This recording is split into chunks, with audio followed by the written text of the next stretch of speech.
Muito bem.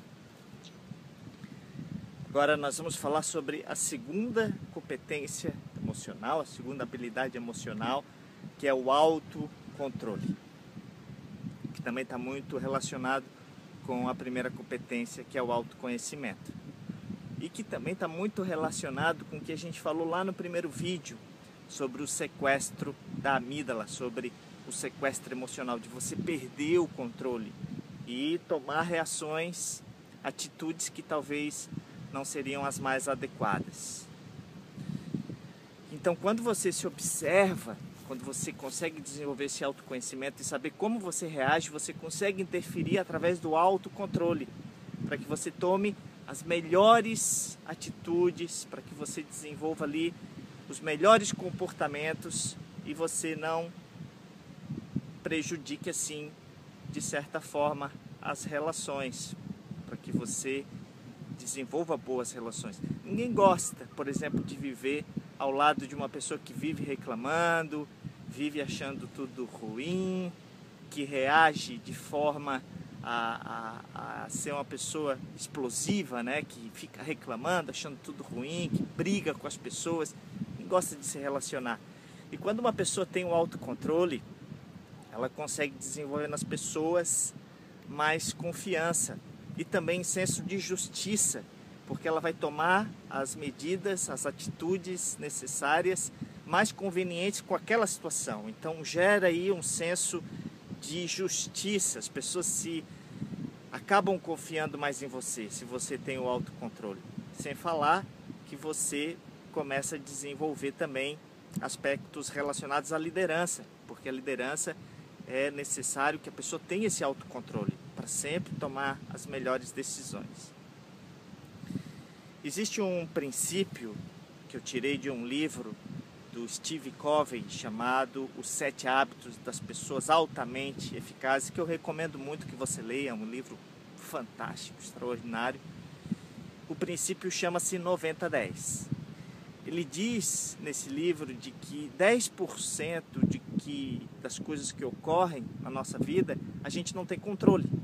Por exemplo, é o avião que você perdeu, é o avião que atrasou, é o carro que alguém bateu em você, é o ônibus que você perdeu, enfim, são coisas que a gente não tem controle. Mas 90% são as coisas que a gente tem controle. Esse 90% é como a gente reage a essas situações. E o autocontrole está muito relacionado a isso, as reações do que ocorre entre uma ação e uma reação, né? Como que você reage às situações. Então ele dá um exemplo no livro que eu até vou citar aqui. O livro fala de uma história, por exemplo, mais ou menos assim. A pessoa acorda e ela vai tomar o seu café e derruba o café na mesa e na roupa e começa a reclamar que ela é um imbecil, que ele é um burro, que ele é um desastrado, e sai mal-humorado e briga com todo mundo no trabalho. E aquele dia foi um dia horrível por causa de uma situaçãozinha lá no começo, no café da manhã, que fez com que ele perdesse o dia. E a outra situação é, ele derruba o café e aí tudo bem, ele vai se atrasar 5, 10 minutos, mas ele não briga com ninguém, não briga com a sua esposa, não briga com seus filhos, vai lá, troca de roupa, porque ele tem que trocar de roupa da mesma forma, e até leva aquilo como uma diversão, até leva aquilo na esportiva, na brincadeira. Ah, tudo bem, não tem problema, vamos lá, troca a roupa e sai bem-humorado e começa a desenvolver um belo dia. Senão, ele vai somatizando uma série de situações, aquilo vai gerar também um estresse danado, vai chegar numa hora que ele vai estourar e vai prejudicar o relacionamento com alguém. Porque se a pessoa fica somatizando, né? Imagina que ela tem um latão de lixo e aí alguém vem com o café que é derrubado, ele amassa isso e coloca lá dentro do lixo. Aí depois o carro não funciona, aí ele tem que pegar o carro no tranco, ele pega e amassa aquilo e coloca no lixo. Aí chega atrasado no trabalho, o chefe dele dá um esporro, dá uma bronca nele, ele pega essa folha branca, amassa, coloca no lixo. E aí um cliente liga para ele reclamando de que a empresa não foi justa com ele, não sei o que, ele amassa aquilo e joga no lixo. E assim ele vai somatizando um monte de coisa que ele vai jogando no lixo, jogando no lixo. Aí quando ele chega em casa, à noite, e aí a mulher dele pergunta: querido, como é que foi o seu trabalho hoje? E aí ele pega aquela lata de lixo e joga tudo em cima da mulher, e começa a falar, porque o meu dia foi uma droga, o meu dia eu derramei café, o carro não pegou, o cliente reclamou, meu chefe reclamou de mim.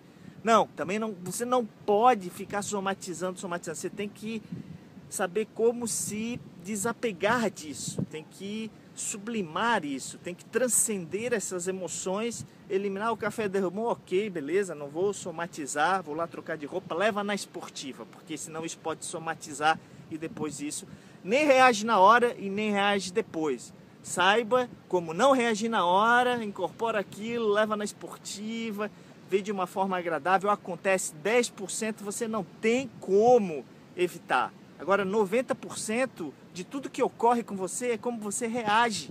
Então ele pode ter um dia maravilhoso, produtivo, tranquilo, né? Ou pode ter um dia horrível, um dia desastroso, um dia que acumule tensões e gere estresse, e isso pode prejudicar a sua saúde. Então procura observar bem isso. Um outro aspecto bem importante também do autocontrole, que vem muito dessa questão do foco do nosso curso, né? O controle emocional, é você observar como você reage às situações e controlar essas reações para que elas sejam da melhor forma possível.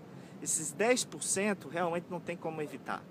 São as coisas inevitáveis que ocorrem. Agora os outros, olha quanto por cento desse princípio 90-10 você pode desenvolver. Por isso a importância do princípio anterior, do princípio da competência anterior, que é o autoconhecimento. Você se conhecer para poder se controlar e reagir da melhor forma possível. Depois nós vamos falar um pouquinho também sobre a empatia, que é você sentir o outro. Isso é fenomenal, isso é fantástico. Vá até o final do vídeo, porque tem muita coisa para você aprender. Isso já vai mudar a sua vida. Mesmo que você não adquira o curso completo, esse conhecimento aqui já vai, de certa forma, contribuir. Não tanto quanto o curso completo vai, porque ele é muito bem estruturado e muito bem didático, e tem elementos que não vão ter nesses cursos gratuitos, nessas aulas gratuitas que você está assistindo pela internet aqui nessa série de vídeos. Bem, um elemento importante também é o feedback, né? Quando alguma coisa você vê que alguma coisa está errada, você não vai brigar, você não vai dar um esporro, você não vai humilhar a pessoa, né? Não vai enfatizar os pontos fracos delas. Para isso existe uma técnica chamada feedback. Eu não vou me aprofundar muito no feedback, mas o feedback é mais ou menos você falar para a pessoa não sobre como ela é ruim, mas o comportamento que ela fez. Não ela, mas o que ela fez e como ela pode melhorar para que ela não faça aquilo de numa outra situação.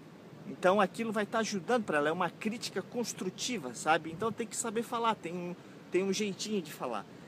Existe uma técnica chamada feedback, uma técnica chamada sanduíche, né? O sanduíche geralmente tem o pão, tem ali o recheio do pão, né? O queijo, tomate, alface, não sei o que vai no sanduíche, e uma outra fatia de pão. Então o primeiro pão, primeira fatia, você vai falar para a pessoa coisas positivas para ela, os pontos fortes dela, como você gosta dela, o que ela faz bem. E depois de você ter amenizado um pouco o ego dessa pessoa, você daí vai entrar de forma sutil no recheio do sanduíche, que é o comportamento indevido que ela fez. Sem usar o mais, né? Usando assim, e se você também trabalhasse esse quesito dessa forma, olha como você se tornaria uma pessoa muito melhor. E por último vem mais uma fatia de pão. Aí você ressalta como ela é importante, como ela tem habilidades, como você gosta dela e como ela tem características ali muito apreciadas por você, parabenizando ela. E aí ela absorve aquilo realmente como um feedback, não como uma crítica. E ela vai ouvir, pô, que legal que foi o fulano, ele me deu altos feedback, me ajudou para que eu possa melhorar, então eu vou incorporar isso, e a pessoa vai dessa forma melhorando gradativamente, né?